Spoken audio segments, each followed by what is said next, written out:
ketahanan menghadapi represi Orde Baru, dan kedisiplinan di dalam membangun organisasi serta visinya terhadap arah masa depan partai, bangsa, dan negara. Ini menggambarkan bagaimana penghargaan berbagai institusi dalam dan luar negeri terhadap kepemimpinan intelektual Megawati Soekarno Putri. Beliau mendapatkan 3 gelar profesor kehormatan dan 10 doktor honoris causa.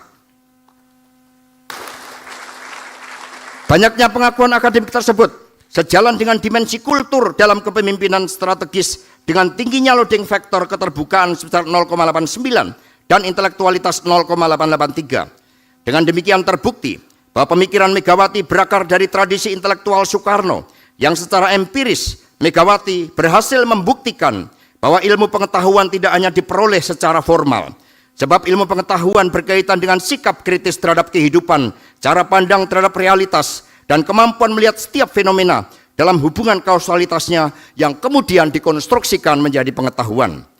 Tradisi membaca yang kuat, berpikir dialektis dan kontemplatif, dan daya kritisnya terhadap realitas politik menjadikan Megawati menemukan hakikat ilmu pengetahuan yang bertumpu pada pencarian kebenaran.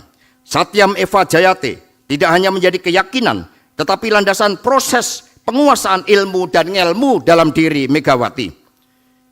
Pemikiran politik Megawati dipengaruhi oleh setidaknya 26 tokoh dari dalam dan luar negeri, seperti Soekarno, Gayatri Rajapatmi, Laksamana Malahayati, Mahatma Gandhi, Nelson Mandela, dan lain-lain. Kritik Megawati terhadap Orde Baru adalah tafsir Pancasila yang bersifat tunggal bagi kekuasaan. Megawati menjadi simbol perlawanan dan mampu mensinergikan gerakan pro-demokrasi dan kepartean. Pokok pikiran terkait demokrasi, HAM, difungsi ABRI, dan kesenjangan sosial telah dituangkan dalam buku Bendera Sudah Saya Kibarkan. Selain melawan berbagai bentuk otoritarianisme, pada awal berdirinya PDI Perjuangan, Megawati berhadapan dengan sistem politik liberal dan tantangan internal partai berupa konflik elit, kultur partai massa, dan fusi yang belum selesai. Pembenahan internal organisasi partai melalui jalan ideologi dan kaderisasi serta pelembagaan menjadi prioritas utama. Legasi Megawati nampak dari simbol perlawanan otoritarianisme dan pelopor demokrasi. Kepemimpinan Megawati dikenal kokoh pada prinsip, semangat juang yang tinggi, pantang menyerah, dan mengedepankan aktif non-violence melalui kesetiaan pada konstitusi dan kesabaran revolusioner.